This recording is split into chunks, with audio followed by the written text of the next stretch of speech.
iṣẹ́ wà fúnlẹ̀ wá. Ohun ìṣẹ̀lẹ̀ èdè wá. Kàgbéga, kàgbéga, kàgbéga fàyọrí. Ìsàgbọ̀ wà nígbé. Bàtìrẹ́rù làbọ̀ mọ́. Kàṣìṣẹ́, kàṣìṣẹ́, kàṣìṣẹ́ kàdọ́là. Ìṣọ̀kan àtòmìnira ni ẹ jẹ́ ká máa lépa. Tẹ̀síwájú ọ̀pọ̀ ire àtòhun tó dára. Ọmọ Oòduà ti dé, bọ́ sípò ẹ̀tọ́ rẹ. Ìwọ ni ìmọ́lẹ̀ gbogbo adúláwọ̀. Hello, good evening. My name is Julius Adesoye. Today is probably the first and last name you will know me by that name. Going forward, you may choose to call me that name if you so wish. But on this program, I will be known as the Oroinugi. For the Oroinugi is an advocate for the poor. When I talk about the poor, I'm talking about those within Yoruba land and outside of it. But today in particular, I'm interested in talking about Yoruba land. And when I'm talking about the poor, I'm not talking about those living on the street alone. But once we get more into the show and I start to flesh out my program, things will become clearer to you. But today, I like to focus on the word memories.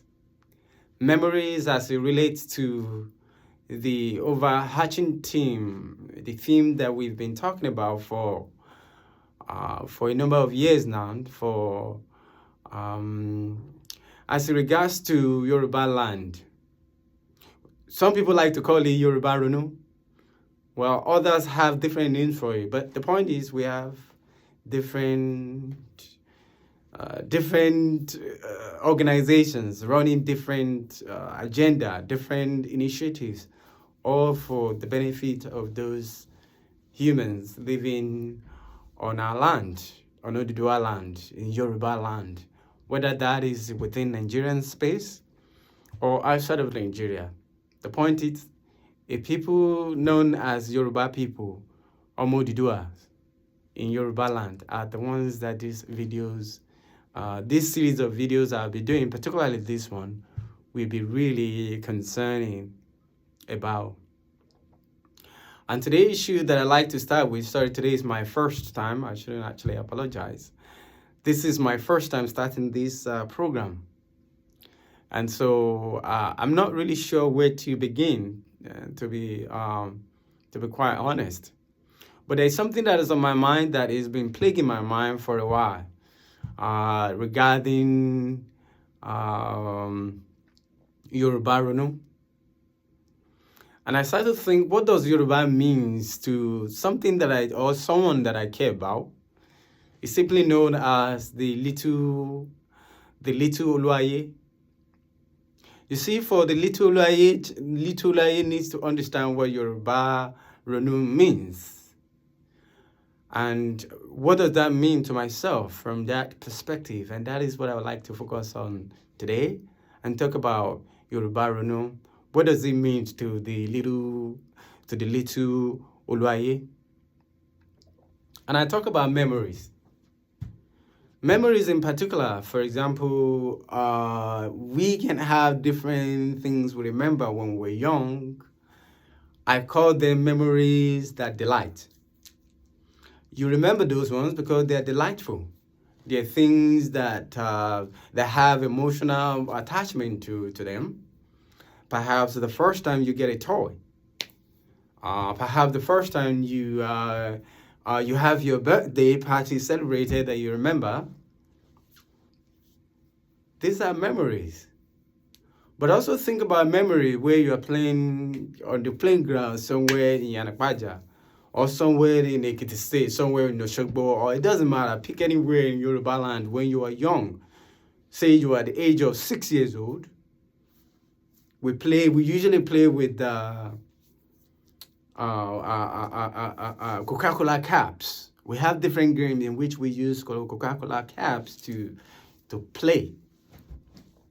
So, for example, if you by mistake, step on that Coca-Cola caps, you know what it does to your foot?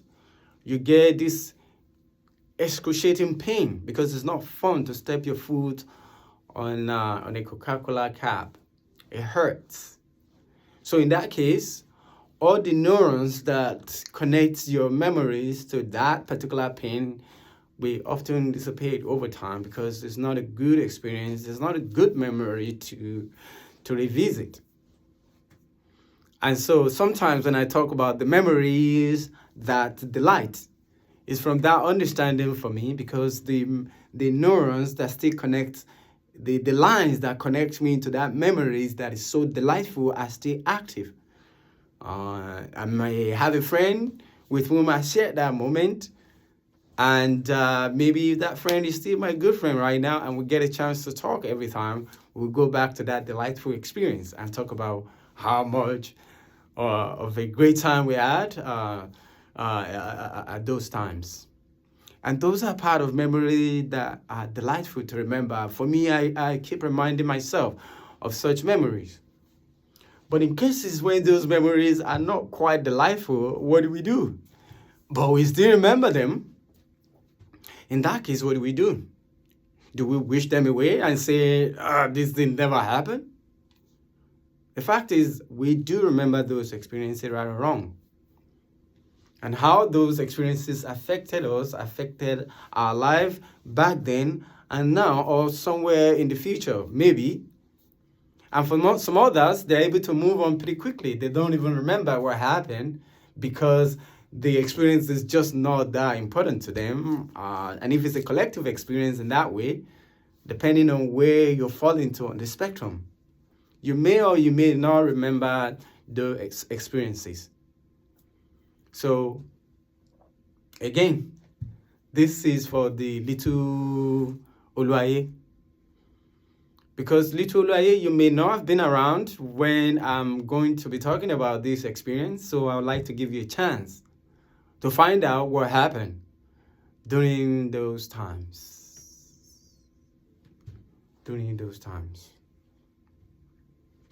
And what am I talking about in this case? I am speaking specifically about the military rule in the Nigerian state. Back in the 90s, some of us that were alive during that time, we may be young, but we do remember what happened. And when today we look at the pages of newspaper in Nigeria when they talk about a certain subject, in particular, the military rule, what happened, we see messages sometimes that are not quite the way we remember it, the young children of those days. And when I say children at the time, if you consider someone who is 12 years old, a children in 1993. That was how old I was. It was also my first time in Lagos State. And to experience the post-1993 June 12 presidential elections of the president we never had, Chief M.K.O. Abiola, and the post-election announcements that took place, the events that happened, to read them in the news today or go to a book launch and hear how the events were being discussed, you will wonder whether or not some people were at all were alive during that time.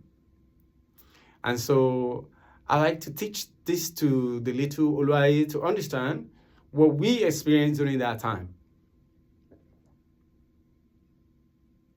This conversation is much of an internal compass, if you will. So it may not resonate with a lot of people or with people with all people who are watching this or who may watch this later on.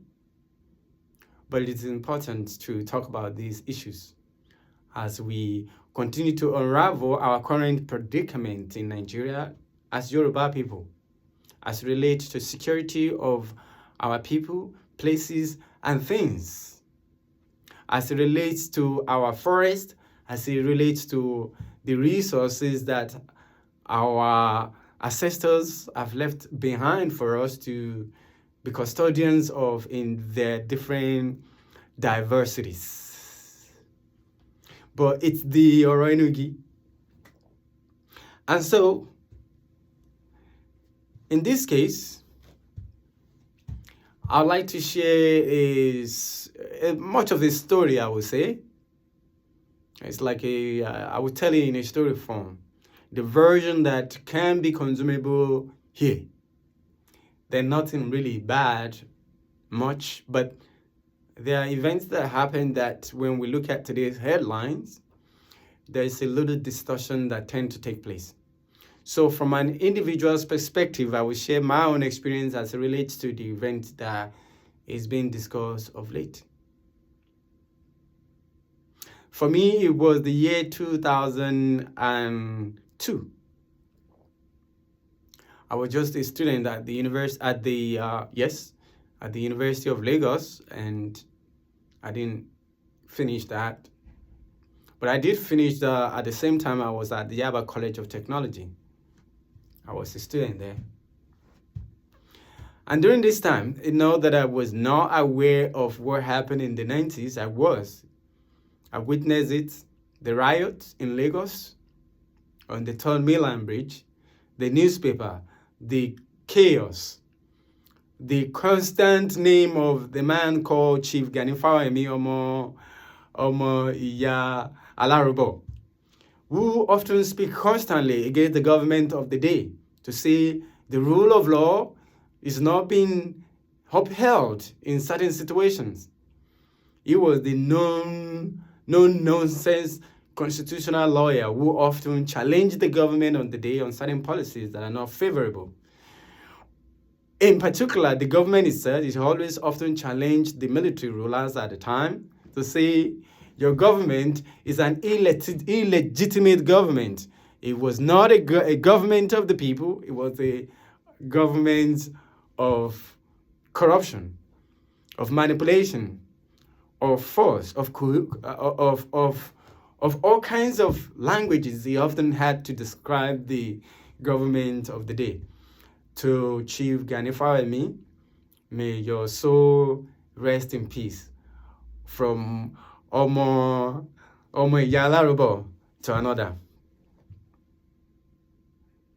And so, the experience I'm talking about here is regarding June 12th, after the election was announced. Different individuals, young and old, who participated in the elections were on the street, protesting why in fact this one of the most widely accepted as being fair elections in the history of Nigeria at the time was cut short against Yoruba people and our leader, Chief MKO Abiola. But why is this conversation relevant today, and why should you care? You should. Because every now and then you have our former leaders often go back to the history they helped create and then write about and somehow also validate their history all at once in front of all of us. It's a practice that is often too, we at this point we're so used to it, nobody even challenge it anymore. Why? We had an Okuta panel where former President Olusegun Obasanjo instituted at the time that all the military leaders, all the wrongdoing of the past could have been addressed at that time, but we missed the opportunity. And so from an individual perspective again, when June 12 comes up, we're often reminded of some of the legacies of military rule in Nigeria. And to those who were victims of those atrocities committed during the military regime in their different regimes, the stories are, the memories are a little, they are remembered a little differently from those who were the culprits, for those who were the one responsible for creating those imbalances in power, in people, places, and things. We remember them a little differently. So, I have an uncle. This uncle, going back to 2002 now, the early 2000s, this uncle is, we're not really biological uncle in the sense of an uncle, but we were a member of the same church at the time. He was a very passionate individual, loving. He's one of those uncles you want to have, who would push you, inspire you to get better, to do better. He himself, a banker. And at the time I was first year student at my polytechnic at the time. So in order for me to make it through extra money, extra bucks while I was in school, so I always have a second job, something to do while going to school. And one of my gigs is to work for him as a research assistant. He himself, even though he works as a corporate banker, he has his own business. And sometimes when work get too busy for him on his desk, he will often call me from school and ask me to come to his office at that time in Victoria Island. So I will hop on the bus from Akoka straight to Victoria Island, in which case will give me a brief. It's usually on Friday, just in case, because at that time we were in different regions, and sometimes we meet together as a collective. But I will go to his office in Victoria Island. There he will give me a brief of what needs to be done. A very sharp, straight guy. It will give you tasks to do and say, these are the things I need you done. By Sunday, I need the report about it. Or it's on Sunday, he will ask you for a report on Thursday, because Thursday tends to be our midweek service, where we meet again somewhere in the city, whether in Ikeja or someplace else. But whenever we meet, we get a chance to give him a feedback on some of the work he's giving me to do. So on this particular time, in this timeline, he gave me an assignment. What was the assignment? I basically need to go to the library at the newspaper outlet, the newspaper houses we have in Lagos, to go do some research. So what I had to do is very simple, basically. I'm not going to disclose what the details of the research, but you have key data points you must track in the research that I have to do. At the time, there is no laptop that you could use to sort of make your life easier, so you need to use this paper, A4, A5 paper, to capture the different data points. And so it will send me then to all the different, like I say, all the different newspaper house. Punch, This Day, Tribune, Daily Times, name them. Concord at the time was around. All the other newspaper houses all over Lagos. They have their head office in Lagos. Maybe one or two or not, but oftentimes you have their liaison office, in which case I get to have access to those and help him to do the work in which I'm asked to do. So now, the reason why I'm telling you this is because at the time when the 1993 election took place, I was 12 years old. So I was too young to really understand what's going on. But we understand what was going on. 12 years old is old enough to know that election did take place. And if someone who won the election didn't get to rule or be in the government, there's something wrong with that. So we all pay attention. We read the story. We know our uncle who were at the protest and all the other things that happened that we witnessed. So in 2002 or the early 2000 thereabout, when I get a chance to go do this research, what I had to do is that there was no one ID card because this is a private library. There is no one ID card that can go on all of them. What I've had to do is to go to each individual dailies and then get a pass to use their their private library.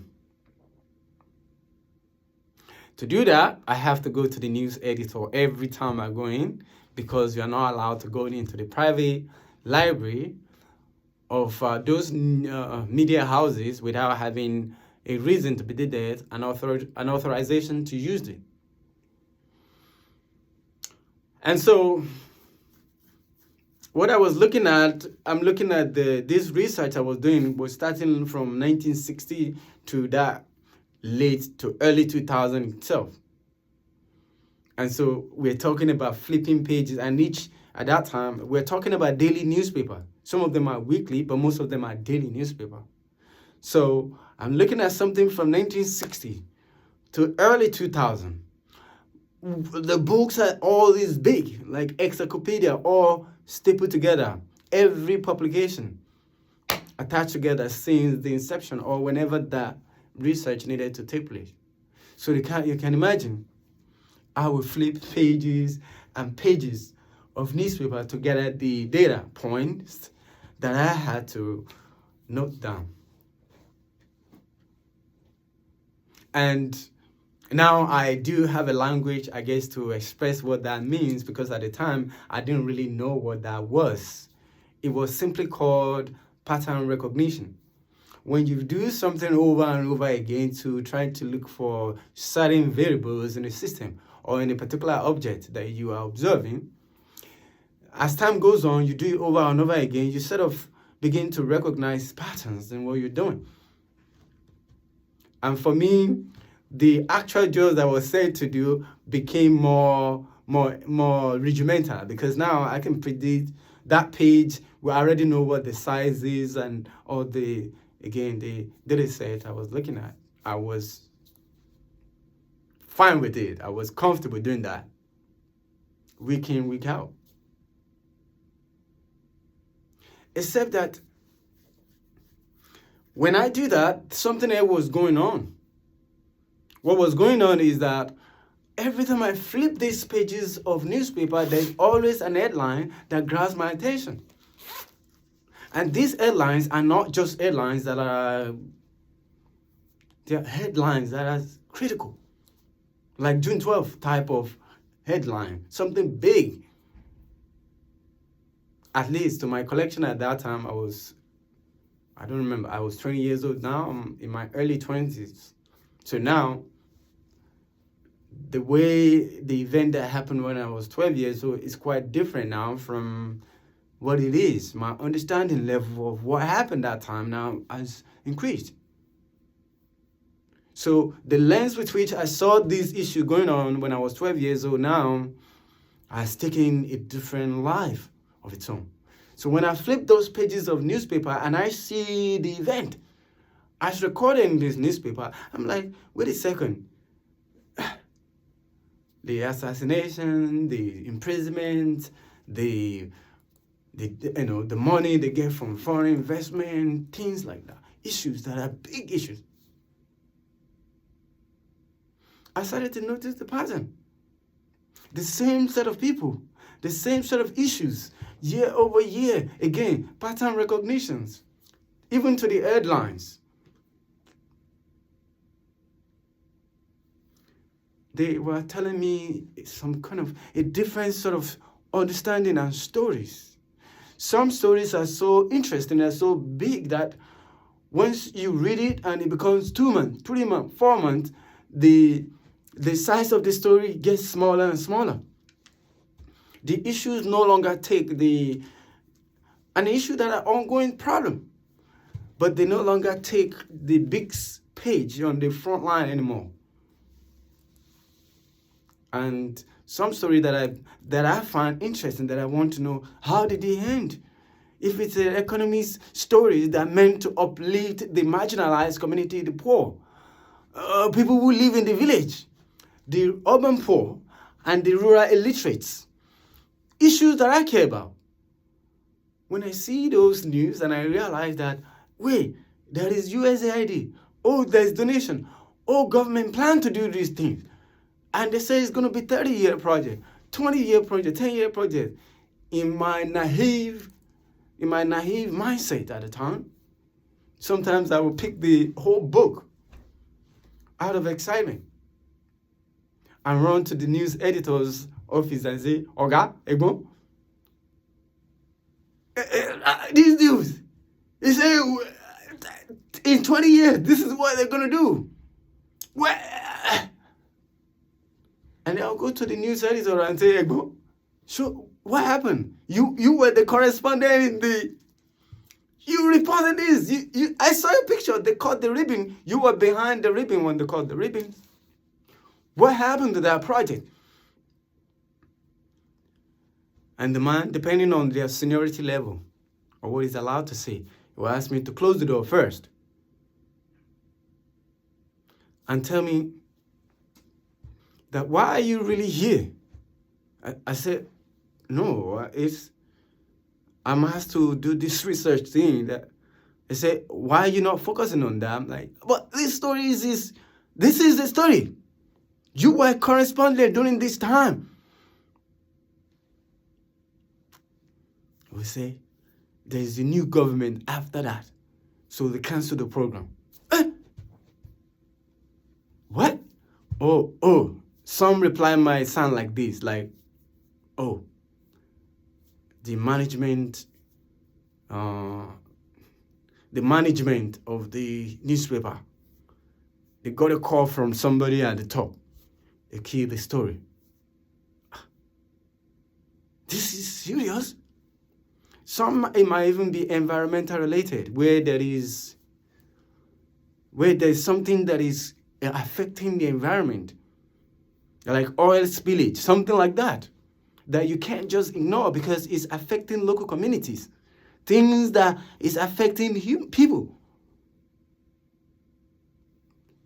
I was still in my naive nature to approach them because they witnessed this event. They were junior writers, they were junior reporters when some of these events took place. I would do that for Daily Times. I'll go to Punch. I'll go to Guardians. I'll go to all these things. That's how I was able to develop relationships with all these news editors at that time. And the more and more I find information stories that are no longer, they don't exist anymore. Amazing program they design. Or issues that needed attention, like assassination, like June 12, something that was so out there. But over the course of time, somehow the issue was not written. And so the story sort of changes over time. And since people grow older, nobody pays attention to such story anymore. And so such story dies. So you can imagine, as a young researcher, that I was just looking for something different, but I noticed something more. The truth that was not told, or truth that were told slightly. And during those times too, journalism was a respect, at least to somewhat, it was still a respectable profession. In other words, people have ethics. They actually write about the event they are witnessing and the catalog. When you pick the news, these days, the Guardian, you can see on the same issue, they approach it from different perspectives. It wasn't written for them. Somebody sat down and actually wrote from their own perspective. So you can respect what you're looking at. It wasn't a communique. It wasn't something that was just passed down everybody. There was no questioning. There is no investigative journalism behind it. It was just the information that was passed down to them.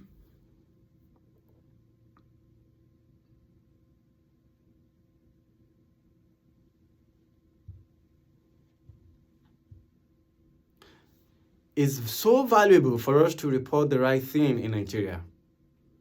Not just report something that...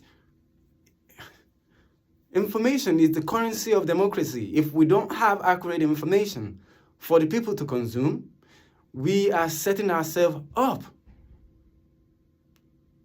for when the true information do come along that people need urgently. The danger is that we will consider it as just another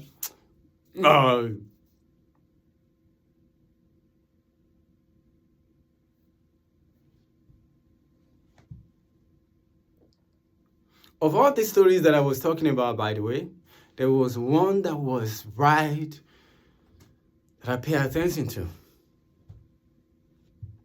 It was the story of what most people know, well, the person that I now know as Sir Richard at the time. He calls me Sir J as well. In one of those times where I went to the library to go do the research work that I had to do, this story was a story of 4 young teenagers between the ages of 16 and 18 at the time in 1993, after the elections of Chief MKO Abiola was announced by what we now know that former military ruler of Nigeria. Babangida was the one who announced in this sense, may cancel out the election that was free and fair. To say, no, you cannot rule Nigeria. But the aftermath of that is what really this article that I was looking at was about. They were discussing 4 individuals, 4 young teenagers. Richard Ogunderu was one of them. But I didn't at that time know that we in any way are related or we will later meet. But I remember when the incidents happened when I was 12 years old. They were talking about 4 boys who, on October 25th, in 1993, they gathered and stayed together out of their love, passion, understanding of what social justice means. Even at that age, they understood that the injustices they witnessed, they were part of the people who campaigned for MKO Abiola and Tofa. They could have voted during that time if they qualified to, between 16 and 18 years old. They probably were qualified to vote. But it wasn't just that. Even if you were kids who could not vote, the elections was widely known to be free and fair election, that as children, witnessing adults anguishing on the fact that all the effort they put into that election went to waste. So I can understand they will be on the street to ask for the right thing. Given the many years under the repressive regime of different military administrations in Nigeria, to finally have a free and fair election on a campaign promise that was so widely accepted. Even the competition already accepted defeat and congratulated the winner of the elections, MKO Abiola. It's the Oroinugi. But he never ruled Nigeria. And so the news that I'm focusing on, that I was talking about, is the hijacking of the Nigerian Airways plane by these 4 boys who felt it needs to act to get justice done in Yoruba land for Chief MKO Abiola. They ended up being apprehended eventually, and they spent 9 years, 4 months in prison in the Nigeria Republic. I can't imagine what must have felt like for them, those children, because in today's term, they will be children, not adults. But they understood, I believe, I know, they understood what freedom means. They watched. They understood the issue. They didn't just do it out of ignorance. And so the question line is, in today's term, when we are asked to go and campaign and go for protest, peaceful protest, legal protest, we should endeavor to join them for the right causes. But please, let's not take laws into our own hands. If you are teenagers, please go with adults. And if you're adults, please don't bring any children to adults' game when you know you will never allow your own children to be at that event. We know those who use children to carry out different laborious activities in Yoruba land. Some of them, we've talked about them in the past. We will still talk about them in the future and now. It won't be business as usual as using our Yoruba to do all those activities anymore. We will not allow it. Because it's the right thing to do. But if they do choose to be a part of it because they understand the issue, it's within the Yoruba culture. It's in the ethos that says that Omodigbon, Agbagbon, Niafida, Ilefe, and as long as that is a fact, everyone should be allowed to contribute to the development of Yoruba land in meaningful, responsible ways. But for me, the way I met Richard, it taught me a lot of lessons, because at that time I was also considering my own future as a kid, as a student. Because this pattern recognition that I'm talking about in these many years of 1960 to early 2000 is a big book. It's a big daily newspaper. And if you can understand a lot about a country by just looking at what they are putting out as fact, as information to their general public. And the pattern that I noticed at that time, it calls for concerns.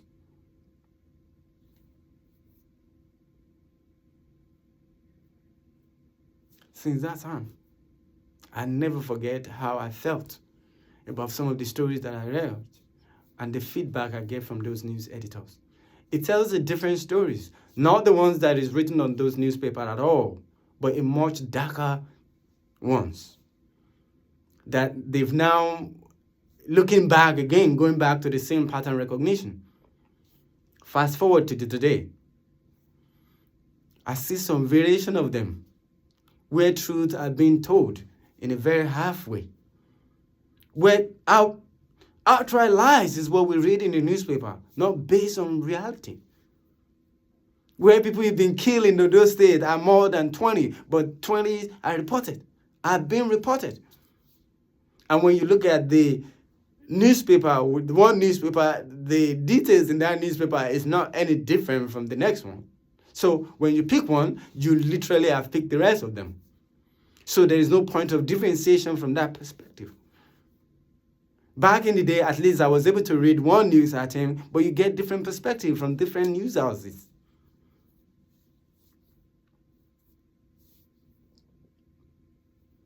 Are we giving our people the right information to make the most judicious decision that is in the best interest of the collective of us? Or are we hiding information for strategic reasons that only serve to benefit the would-be in the position to utilize those? And we have trickle-down effect of those ones too. The new minions who consider themselves leaders, who are using the same old tactics of divide and rule. I'll give this one just enough of this information just to keep them around. I will give this one this much of information just to continue to use them. Not giving them proper respect that they do deserve in order to do their job, to do what it is that they need to do to help us as a collective.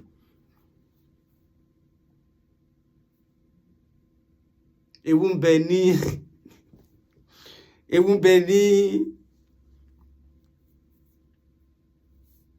ní òrùlé.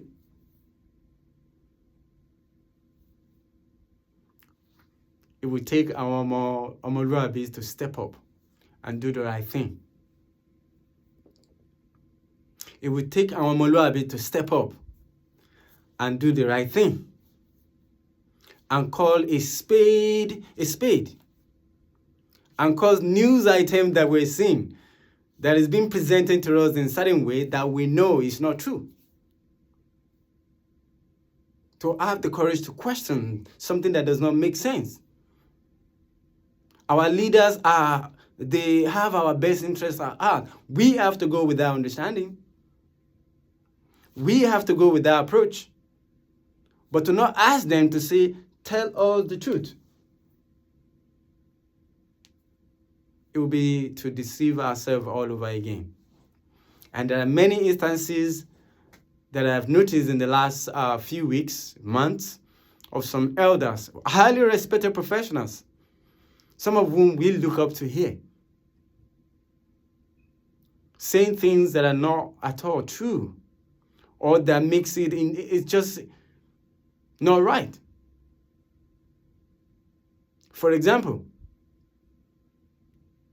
the Kemi that was leading the Labour Party in the UK, what she said about her experience in Nigeria, and how has that shaped her leadership in the UK.